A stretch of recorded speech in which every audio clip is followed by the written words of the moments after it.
টানা বর্ষণ আর পাহাড়ি ঢলে শেরপুরে বাড়ছে নদ নদীর পানি। এরই মধ্যে কয়েকটি এলাকায় নদীর পার উপচে লোকালয়ে পানি প্রবেশ করতে শুরু করেছে। জেলার প্রধান নদীগুলোর মধ্যে মহারশী, সোমেশ্বরী ও ভোগাই নদীর পানি এখনও বিপদসীমার নিচে থাকলেও চেল্লাখালী নদীর পানি বিপদসীমার ওপর দিয়ে প্রবাহিত হচ্ছে। পানি উন্নয়ন বোর্ডের তথ্য অনুযায়ী চেল্লাখালী নদীর বিপদসীমা 21.93 মিটার হলেও বর্তমানে পানির স্তর রয়েছে 23.68 মিটার। এখন পর্যন্ত চেল্লাখালী নদীর কোনো বাঁধ ভাঙেনি, তবে পানি বৃদ্ধি অব্যাহত থাকায় নদীর তীরবর্তী এলাকায় ভাঙনের ঝুঁকি তৈরি হয়েছে।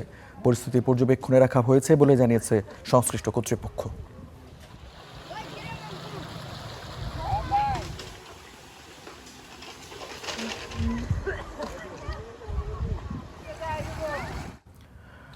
দর্শক, শেরপুরে টানা বৃষ্টি আর পাহাড়ি ঢলে নদ নদীর পানি বৃদ্ধির আরও খবর জানবো। আমাদের সহকর্মী সেখানে আছেন, সহকর্মী মোরাদ হোসেন। মোরাদের কাছ থেকে জানতে চাইব, চেল্লাখালী নদীর পানি বিপদসীমার উপর দিয়ে প্রবাহিত হচ্ছে বলা হচ্ছে, নিম্নাঞ্চল প্লাবিত হওয়ার খবর রয়েছে কিনা, যদি হয়ে থাকে কতগুলো গ্রাম প্লাবিত হয়েছে, কি অবস্থা তাদের জানাবেন। ধন্যবাদ। যেমনটি বলছিলেন, আজকে সকাল থেকে কিন্তু টানা বর্ষণ আর পাহাড় থেকে নেমে আসা পাহাড়ি ঢলে কিন্তু শেরপুরের যে নদ নদীগুলো রয়েছে, সোমেশ্বরী, মহারশী, এমনকি ভোগাই, এমনকি চেল্লাখালী নদী, সেই নদ নদীগুলোতে কিন্তু পানি বৃদ্ধি পেতে শুরু করেছে।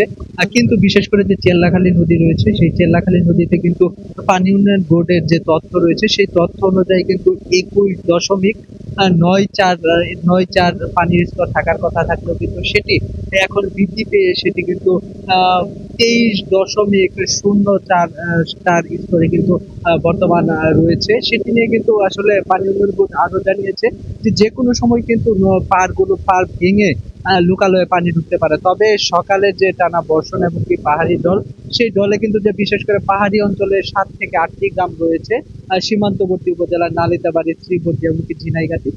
ধন্যবাদ মুরাদ। আমাদের সহকর্মী শেরপুর থেকে জানাচ্ছিলেন সেখানকার যে পানি বৃদ্ধি হয়েছে সেই খবর।